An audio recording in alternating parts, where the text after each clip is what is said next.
The morning the fences came down, half of Logan County showed up to watch. Trucks idled along the gravel shoulder of County Road 9, engines ticking in the cool Nebraska air.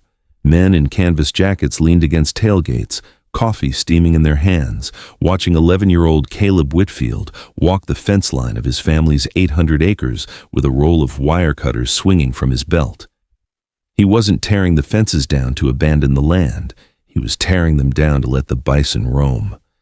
"He's going to ruin that ground," someone murmured. A few men chuckled, low and not unkind, the way neighbors do when they think a boy has gotten an idea too big for his boots. Somewhere behind them, a windmill creaked. Dust lifted off the dry October soil and drifted sideways in the wind. Caleb didn't look up. He kept walking, counting fence posts, marking the ones that needed to come out and the ones that would stay to guide the herd instead of contain it. His father's old ranch dog, Scout, trotted at his heels, sniffing at the wind like even he wasn't sure what was coming. By noon, word had spread through 3 counties. The Whitfield boy was giving away half his cattle range to a dozen shaggy, snorting bison his grandfather had left behind in his will. Animals nobody in town had wanted, animals that didn't belong on a modern ranch. What did he know that everyone else had missed? If you've ever been the one people doubted, too young, too quiet, too different from what they expected, stay with this story to the end. Hit subscribe if stories like this matter to you, and tell us in the comments where in the world you're watching from tonight. 6 months earlier, the Whitfield Ranch had been dying quietly, the way most struggling places do, not all at once, but in small, exhausting pieces.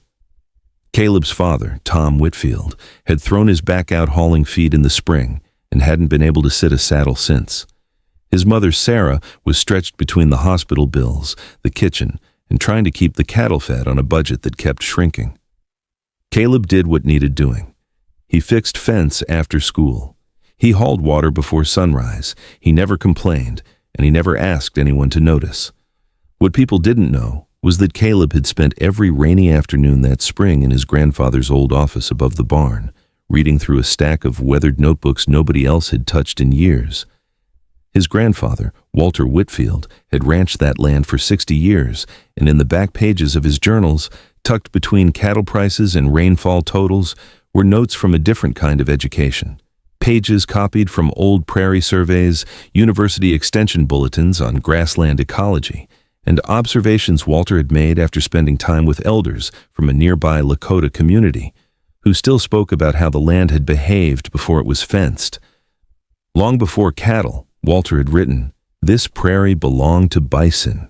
Millions of them moved across it in waves, grazing hard in one place and then leaving, giving the grass months, sometimes years, to recover."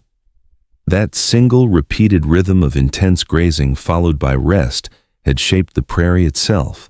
Deep-rooted grasses like big bluestem and switchgrass that could reach 8 feet into the soil, pulling up moisture and nutrients other plants couldn't touch. Caleb read about how those deep roots built something modern ranching had quietly worn away. Soil organic matter, the dark, spongy material that lets earth hold water like a reservoir instead of shedding it like a tin roof. He read about how a healthy root system could store carbon underground for centuries, and how the hoofprints of heavy grazing animals, pressed and released across the land, actually opened tiny channels that let rain sink in instead of running off. It wasn't magic. It was biology, written in his grandfather's careful hand, decades before anyone in town was using words like regenerative grazing. So when his father couldn't work the cattle that spring, and the bank account couldn't carry another mistake, Caleb made a decision nobody expected from a 6th grader. He asked his mother if they could try it his grandfather's way, starting with the dozen bison Walter had quietly kept on a back pasture for years, more out of sentiment than strategy. Sarah Whitfield looked at her son for a long moment, then said the words that would change everything. "Show me what you know." The bison were moved in tight, rotating groups, grazing one section of prairie hard for a few days, and then pushed on to rest the next. Caleb mapped it out on graph paper at the kitchen table, dividing the range into paddocks the way his grandfather's notes described, leaving each one weeks to recover before the herd returned. Neighbors slowed their trucks to watch. Hank Doyle, who ranched the section just east, wasn't cruel about it. He just couldn't make sense of it. "Cattle graze even, son. Bison graze like a stampede," he said one afternoon, leaning on the Whitfield's gate. Caleb only nodded and kept walking the fence line, checking water troughs, watching the grass. By midsummer, something strange was happening that even the doubters noticed. The grazed and rested paddocks were growing back thicker than before, the grass a deeper green, the soil beneath it darker and looser when Caleb dug his boot heel in. Earthworms showed up where there hadn't been any in years. It was subtle. It was easy to miss if you weren't looking, but Caleb was looking. Then the talk on the radio started to change. Forecasters mentioned a dry winter pattern building over the plains, rainfall totals that spring came in low. By early summer, the heat held on longer than it should have, day after cloudless day, and the talk at the feed store turned from crop prices to worry. The drought arrived in July, and it didn't ease up.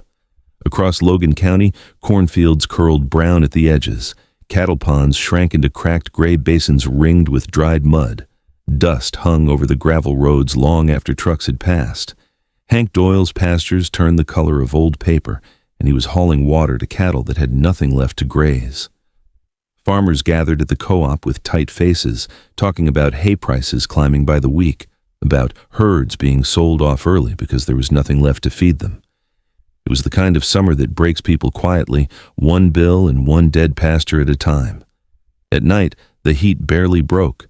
Porch thermometers still read 90 past sunset, and the only sound across the county was the dry rattle of wind through brittle stalks that should have been knee-high and green by then. Even the cottonwoods along the dry creek bed had started dropping their leaves early, as if the whole landscape had simply decided to give up early on the year. But out on the Whitfield Range, something different was happening. The grass on Caleb's rotated paddocks wasn't green. Nothing was truly green that summer, but it was alive. Where neighboring fields had gone to bare, cracked dirt, the Whitfield prairie held a thin, tough cover of grass, its roots driven deep enough to find moisture other plants couldn't reach. The soil, built up with months of organic matter and undisturbed root structure, acted like a sponge, holding on to what little rain did fall instead of letting it run off into the ditches the way it did on harder, compacted ground. The bison themselves stayed steady, grazing the toughened grass and moving on before any one section was stripped bare. Caleb's water troughs, fed by a well that hadn't run dry, never ran short. His mother watched the herd from the porch one evening and said quietly, "Your grandfather knew this land would test us someday." It wasn't a miracle.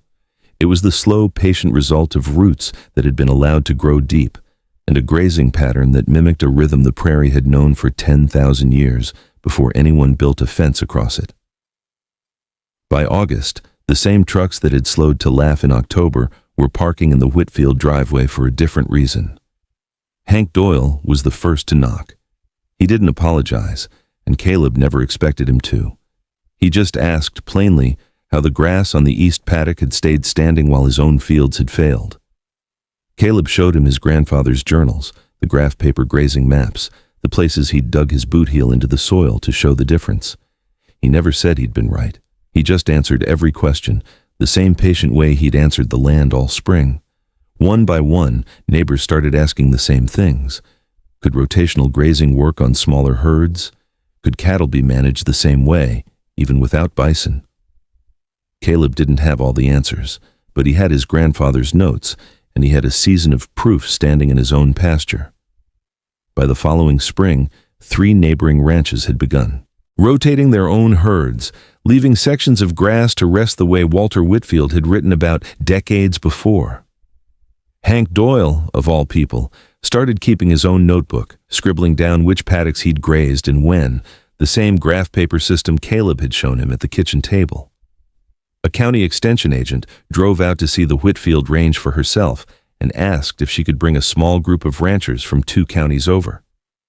It started as one boy's quiet decision on 800 acres. By the next drought, and there would be another, it had become the way half the county grazed its land, and the prairie itself, paddock by paddock, was slowly remembering what it had always known how to do. There's an old line from the writer and farmer Wendell Berry that Caleb's grandfather had copied into the front of one of his journals, that caring for the earth is among the oldest and most worthy responsibilities we carry. Caleb never set out to prove anyone wrong. He set out to listen, to a grandfather's notes, to a prairie that had been speaking in its own quiet language long before any of us arrived to fence it in. The lesson his neighbors carried home wasn't really about Bison at all. It was about patience, about trusting old wisdom even when it looks nothing like the modern way, and about how being underestimated never once made him any less right. Sometimes the land remembers what we've forgotten, and sometimes it just takes one quiet kid willing to listen.